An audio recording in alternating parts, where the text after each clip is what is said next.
Hi friends, मु तापस आपन को स्वागत करुछि मोर यूट्यूब चैनल टेस्ट पाथ को। आज आम शिखिबा 10% न्यूट्रल बफर फॉर्मालिन प्रिपरेशन। प्रथमे आम जानिबा 10% न्यूट्रल बफर फॉर्मालिन कोन पई बायोप्सी प्रिजर्वेशन पई आवश्यक। 10% न्यूट्रल बफर फॉर्मालिन साधारणतः टिश्यूर सेल को एक्सेस एसिडिक पीएच एवं अल्कालाइन पीएच को प्रिवेंट करे एवं टिश्यूर सेलुलर कंपोनेंट्स को डिग्रेडेशन को मिनिमाइज करे। जदि आमे 10% न्यूट्रल बफर फॉर्मालिन रे टिश्यू को फिक्स करी रखिबा तेबे टिश्यूर सेल रो एनाटॉमिकल स्ट्रक्चर रे कोनोसी परिवर्तन हेबो नाही एवं एही टिश्यू को आमे अधिक दिन पर्यंत प्रिजर्व करी रखि परिबा।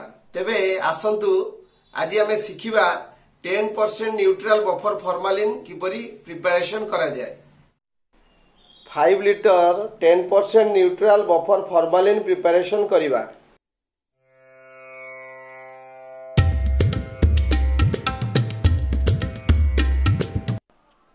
आमे एक वोइंग मेसिन द्वारा प्रथमे 20 gram sodium dihydrogen phosphate dihydrate chemical नहीं वेट करिबा।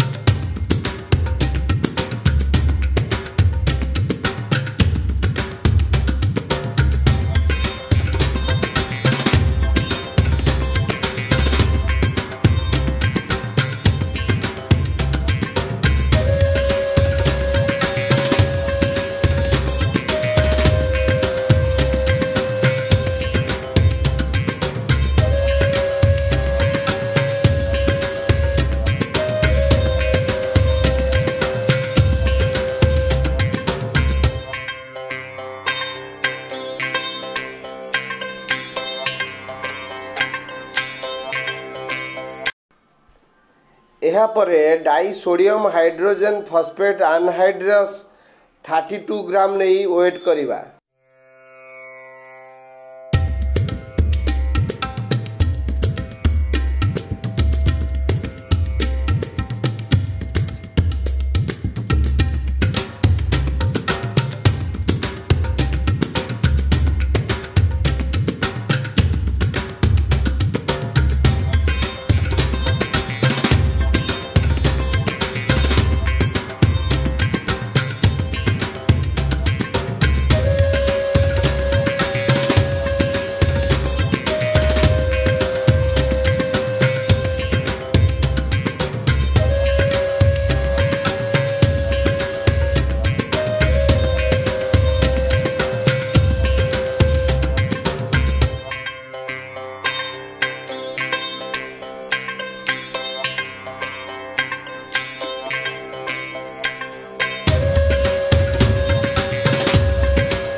एही दुईटी केमिकल को एबे 5 लीटर प्लास्टिक जार रे भर्ती करिबा।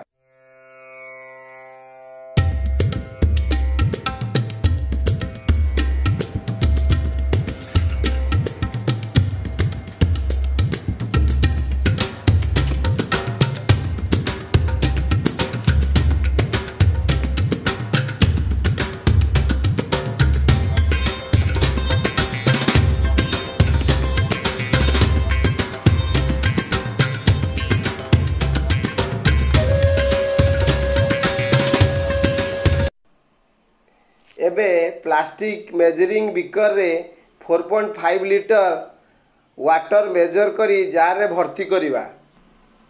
मने रखंतु प्रथमे पानी को मेजर करिबा। जदि फॉर्मालिन को प्रथमे मेजर करिबा तेबे फॉर्मालिन रे वाटर को मेजर करी जार रे भर्ती कले फॉर्मालिन रो स्मेल हेबो एवं आखिरु लुह बाहरिबो। आमे फॉर्मालिन प्रिपरेशन करि परिबा नाही। तेणु प्रथमे वाटर को मेजर करिबा परे फॉर्मालिन को मेजर करिबा। जेते शीघ्र पारिबा जार रे भर्ती करी जार को क्याप करदेबा। जेते पारिबा आमे फॉर्मालिन इनहेल को अवॉइड करिबा, कारण फॉर्मालिन अत्यधिक इनहेल कले कैंसर हेबार बहुत चांस थाए। प्रिपरेशन समय रे ग्लोव्स मास्क मस्ट यूज करिबा।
एबे 500 ml 37% फॉर्मालिन को मेजर करी जार रे भर्ती करिबा।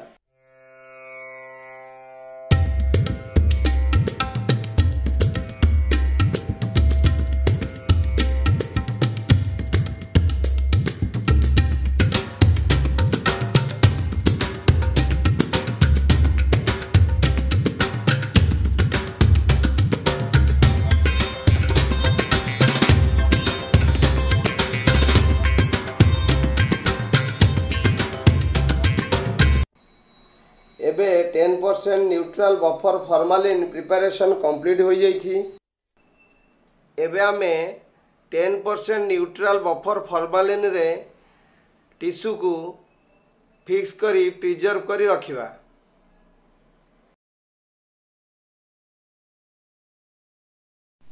जदि मो वीडियोटी आपको भल लगे तेबे लाइक शेयर कमेंट सब्सक्राइब करने को आदौ भूलिबे नहीं। रहिली नमस्कार।